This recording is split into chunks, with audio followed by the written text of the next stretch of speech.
Hello बच्चों, world of education में आपका फिर से स्वागत है। तो आज हमारा पॉलिटी का ये चौथा लेक्चर है। इससे पहले हमने पॉलिटी में 3 लेक्चर कर लिया है, ठीक है। तो यदि आप वीडियो पहली बार देख रहे हैं तो चैनल को सब्सक्राइब कर दें, साथ ही साथ वीडियो को लाइक भी कर दें। और यदि वीडियो पर न्यू है तो सबसे पहले जो है हम लोगों ने हिस्ट्री को कंप्लीट कर लिया है बिहार यूनिवर्सिटी मैट के लिए, और पॉलिटी का आज ये चौथा लेक्चर है। साथ ही साथ इसी चैनल पर आपको मैट के लिए भी 4 लेक्चर दिए गए हैं, तो आप उसे भी कंप्लीट कर लें। यदि आप 2024 में फॉर्म भरे हैं, यानी कि 19 जनवरी 2025 को आपका एग्ज़ाम है, तो ये सारे वीडियो आपके रिवीजन के लिए बेस्ट है, ठीक है। तो आइए आज हम लोग पॉलिटी का चौथा लेक्चर स्टार्ट करते हैं। तो सबसे पहले जो हमारा पॉइंट है, तो लास्ट टाइम हम लोगों ने लोकसभा और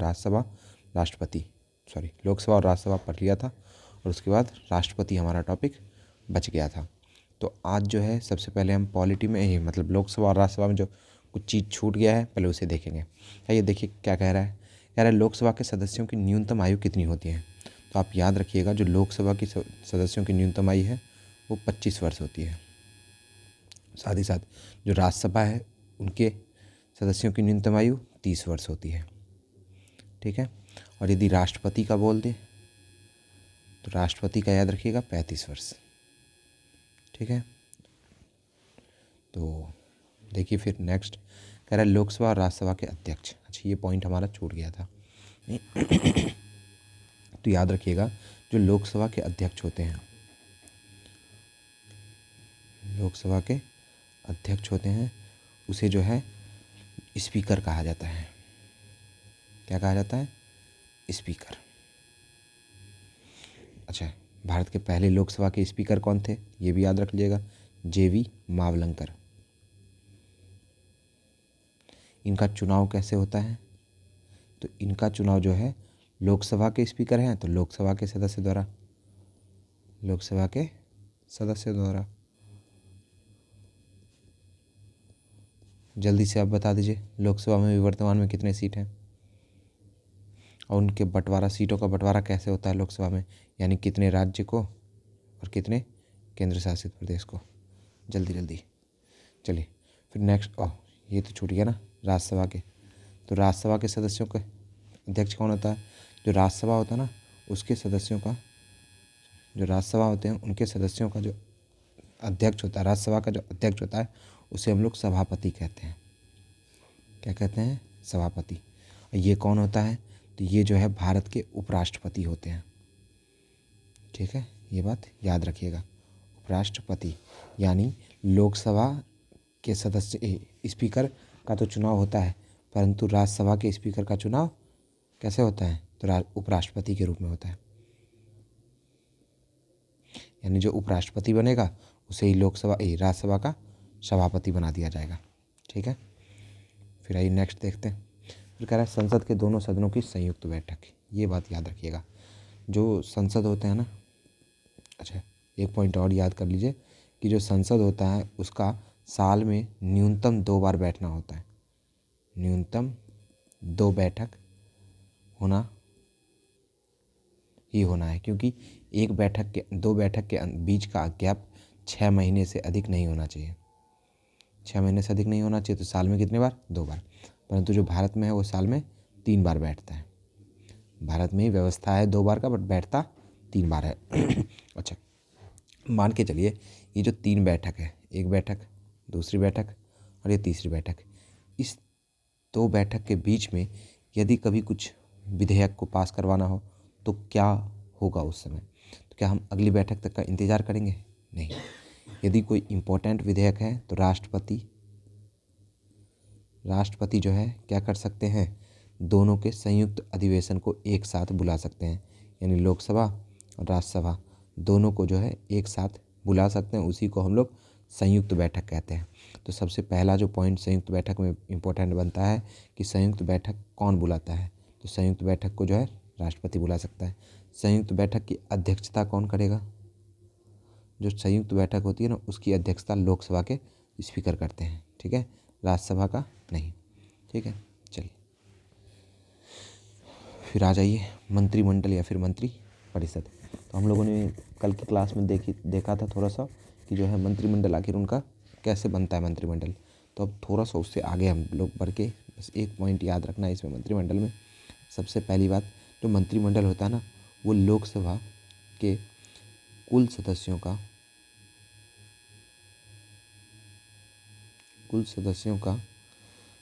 15% से अधिक नहीं हो सकता है, ये बात आप याद रखिएगा। फिर उसके बाद जो मंत्रिमंडल होता है वो उसका प्रधान तो प्रधानमंत्री होता है, और जो मंत्रिमंडल होता है वो व्यक्तिगत रूप से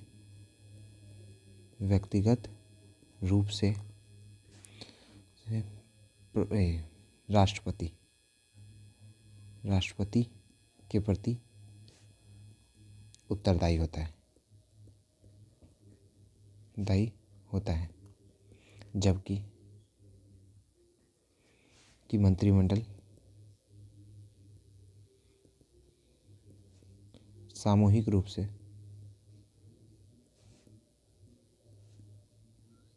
रूप से जो है लोकसभा के प्रति उत्तरदायी होता है। सामूहिक रूप से किसके प्रति उत्तरदायी होगा? लोकसभा के। जबकि व्यक्तिगत रूप से किसके प्रति उत्तरदायी होगा? तो राष्ट्रपति के। ठीक है, तो इतना सा आप याद रखिएगा।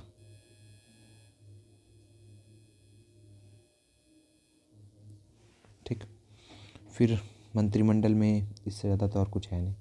ठीक है, इतना सा आप याद रखिएगा। फिर उसके बाद है हमारे राष्ट्रपति। तो राष्ट्रपति में कुछ इंपॉर्टेंट पॉइंट भी बनते हैं और थोड़ा ये लंबा जाएगा, तो आप बने रहिए आराम से। ठीक है, तो आइए देखते हैं राष्ट्रपति।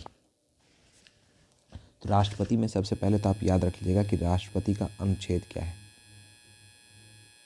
ये अनुच्छेद कहाँ से कहाँ तक है? तो 52 से लेकर के 61 तक। ठीक है, तो इसका आपका सारा आर्टिकल याद नहीं रखना है। हालांकि आपके एग्ज़ाम में आर्टिकल पूछता नहीं है, यदि फिर भी ऐसा होगा तो लास्ट में जो है मैं आर्टिकल का एक शॉर्टकट बता दूंगा कि आर्टिकल को आपको कैसे याद रखना है। तो सबसे पहला जो इसमें की पॉइंट बनता है कि जो राष्ट्रपति होते हैं ना, वो भारत के प्रथम नागरिक होते हैं। भारत के प्रथम नागरिक होते हैं। ठीक है, फिर यानी जो पहला नागरिक होगा भारत का वो कौन होगा? राष्ट्रपति होगा। अच्छा, फिर एक हम लोगों ने कार्यपालिका देखा था, याद है? कार्यपालिका, विधायिका, कार्यपालिका और न्यायपालिका। तो जो कार्यपालिका का संवैधानिक प्रधान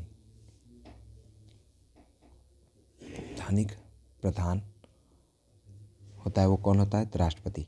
याद रखिएगा, क्वेश्चन भी पूछता है कार्यपालिका का संवैधानिक प्रधान कौन होता है? तो कार्यपालिका का संवैधानिक प्रधान यानी संविधान के अकॉर्डिंग राष्ट्रपति कार्यपालिका का प्रधान होता है। परंतु यदि बोल दे कि कार्यपालिका का व्यवहारिक प्रधान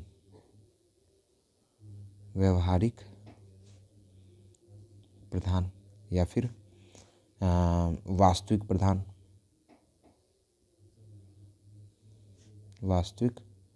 प्रधान कौन होता है? तो वो हमारे पीएम हो जाते हैं। ठीक है, तो याद रखिएगा, कार्यपालिका का वास्तविक प्रधान कौन होता है?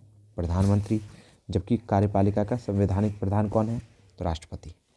ठीक है ना, तो इतना सा आप याद रखिएगा। फिर उसके बाद देखिए आगे हम लोग देखते हैं कुछ। कार्यपालिका का प्रधान हो गया। फिर कह रहा है राष्ट्रपति की योग्यता, मतलब राष्ट्रपति यदि कोई बनना चाहता है तो उसके पास क्या क्या योग्यता होनी चाहिए। ठीक है, तो थोड़ा सा हम लोग देख लेते हैं इसे भी। तो जो राष्ट्रपति है ना, यदि कोई व्यक्ति राष्ट्रपति बनना चाहता है तो उनके पास निम्न योग्यता होनी चाहिए। पहला, तो वो भारत का नागरिक हो। अब इसलिए कि भारत के बाहर के नागरिक को राष्ट्रपति थोड़े बनाएंगे, भारत का नागरिक हो। ठीक, फिर जो दूसरी योग्यता है उसकी, कि उसकी जो उम्र है, अभी हम लोग तुरंत बात की थी ना, राष्ट्रपति की उम्र 35 प्लस होनी चाहिए, यानी 35 वर्ष पार कर चुकी हो, से अधिक हो। ठीक है, फिर उसके बाद क्या योग्यता होनी चाहिए? तो उसके बाद जो है वो लोकसभा के सदस्य बनने योग्य हो। सदस्य बनने योग्य हो। ठीक है, फिर उसके बाद भी कुछ है क्या? हाँ, वो किसी भी लाभ के पद पर ना हो, किसी भी लाभ के पद पर ना हो। इसका क्या मतलब है?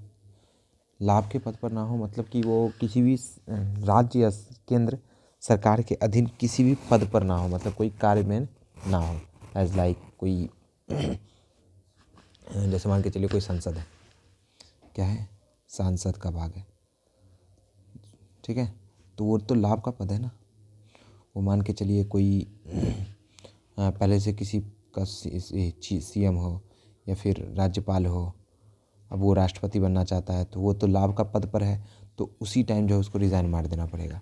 या किसी नौकरी में हो तो उसी टाइम उसको क्या करना पड़ेगा? रिज़ाइन मारना पड़ेगा, क्योंकि शपथ ग्रहण से पहले पहले जो है वो लाभ के पद पर ना होना चाहिए। राष्ट्रपति का फॉर्म भरते टाइम वो लाभ के पद पर नहीं रहना चाहिए। ठीक है, तो ये बात याद रखिएगा। फिर उसके बाद नेक्स्ट हमारा क्या है? राष्ट्रपति का कार्यकाल। तो याद रखिएगा, राष्ट्रपति का जो कार्यकाल होता है वो 5 वर्षों का होता है। ठीक है, छोटा छोटा पॉइंट है। फिर कह रहा है राष्ट्रपति का निर्वाचन मंडल। अब ज़रा ध्यान से सुनिएगा। तो राष्ट्रपति की योग्यता हो गई, तो अब राष्ट्रपति का क्या होगा? चुनाव होगा।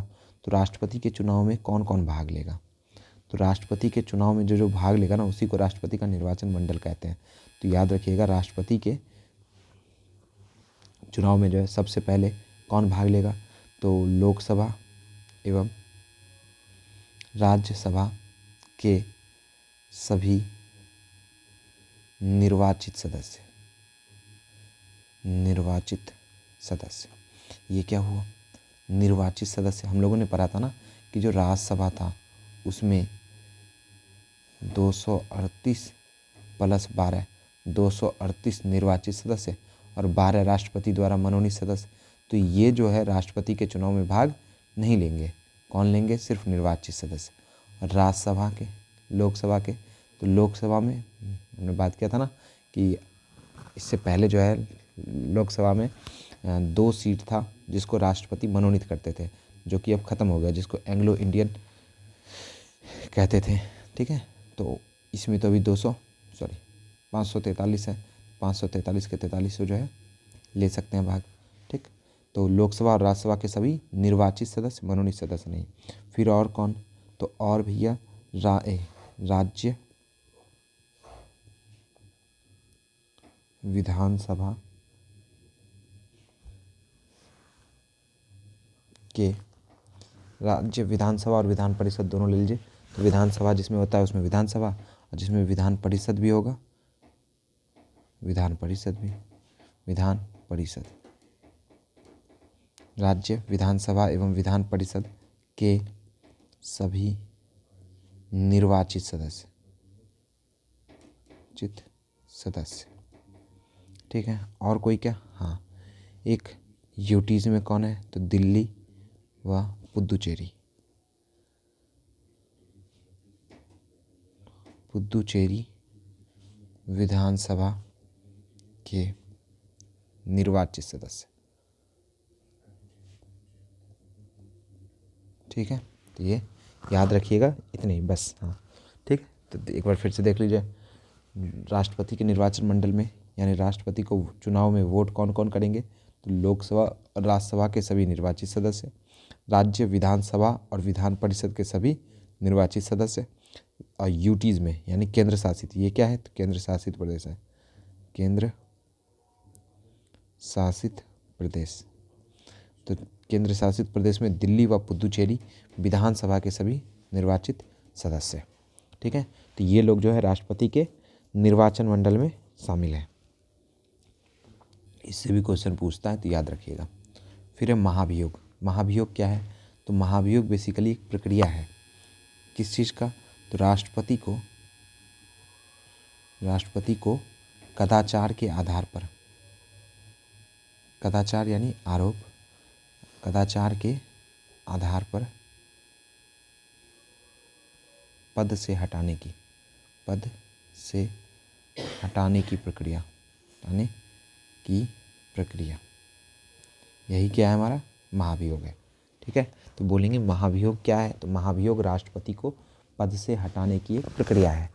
कैसी प्रक्रिया है? तो ये बेसिकली क्या होता है ना कि यदि कोई राष्ट्रपति कोई कदाचार यानी कि उनके ऊपर कोई आरोप लगा रहा है कि वो गलत कर रहे हैं या फिर वगैरह वगैरह कुछ भी है, तो उससे पहले ना उनको जो है 14 दिन पहले, ये याद रखिएगा, कितने दिन पहले? तो 14 दिन पहले जो है राष्ट्रपति को सूचना देना पड़ेगा कि हम आप पर महाभियोग चलाने वाले हैं।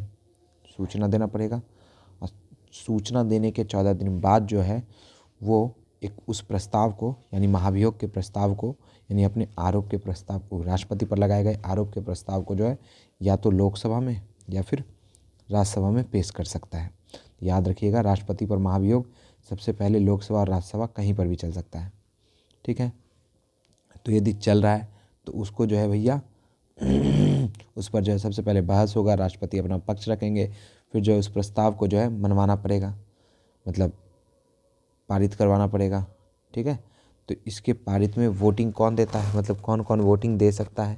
तो इसमें याद रखिएगा सिर्फ राष्ट्रपति के महाभियोग में लोकसभा और राज्यसभा के सभी सदस्य, सिर्फ निर्वाचित नहीं बल्कि लोकसभा और राज्यसभा के सभी सदस्य वोटिंग कर सकते हैं। सभी सदस्य वोटिंग कर सकते हैं। ठीक है, तो इस तरह जो है लोकसभा और राज्यसभा कहीं पर भी सभी सदस्य वोटिंग करेंगे। यदि वोटिंग पास हो गया तो उसी टाइम जो है राष्ट्रपति को महाभियोग की प्रक्रिया के द्वारा जो है हटा दिया जाएगा।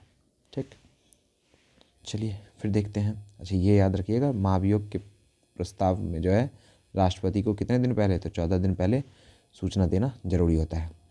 अब राष्ट्रपति द्वारा की जाने वाली प्रमुख नियुक्तियाँ, यानी राष्ट्रपति जो है किस किस चीज़ की, किस किस व्यक्ति की नियुक्ति करते हैं, ये आपके एग्ज़ाम में पूछता है, इम्पोर्टेंट है, याद रखिएगा। जो राष्ट्रपति है ना, सबसे पहले तो वो प्रधानमंत्री की नियुक्ति करते हैं, फिर राज्यपाल की भी तो नियुक्ति करते हैं ना, राज्यों में राज्यपाल की नियुक्ति भी प्रधानमंत्री करते हैं। साथ ही साथ जो सर्वोच्च न्यायालय होता है यानी सुप्रीम कोर्ट के मुख्य न्यायाधीश, उसके मुख्य न्यायाधीश की नियुक्ति भी कौन करते हैं? तो राष्ट्रपति करते हैं। ये तीनों इम्पॉर्टेंट है, तीनों आप याद रखिएगा। साथ ही साथ यदि आप बिहार एनएमएमएस दे रहे हैं तो आप में जितना भी नियुक्ति पूछे ना, आपका आंसर राष्ट्रपति ही होगा, ये याद रखिएगा। ठीक है, तो इस तरह आज का हमारा जो टॉपिक था वो ख़त्म हो गया। ठीक, तो नेक्स्ट टॉपिक जो है फिर उपराष्ट्रपति और थोड़ा सा इससे आगे देख लेंगे हम लोग। ठीक ना, तो तब तक के लिए यदि आप चैनल पर न्यू हैं तो चैनल को सब्सक्राइब कर दें। ठीक, और एक और अनाउंसमेंट था आपके लिए, क्या था? जो हमारा टेलीग्राम ग्रुप है, टेलीग्राम ग्रुप पे जो है 20 दिसंबर से 1 या 2 जनवरी 1 जनवरी इस बीच जो है आपके बिहार एनएमएमएस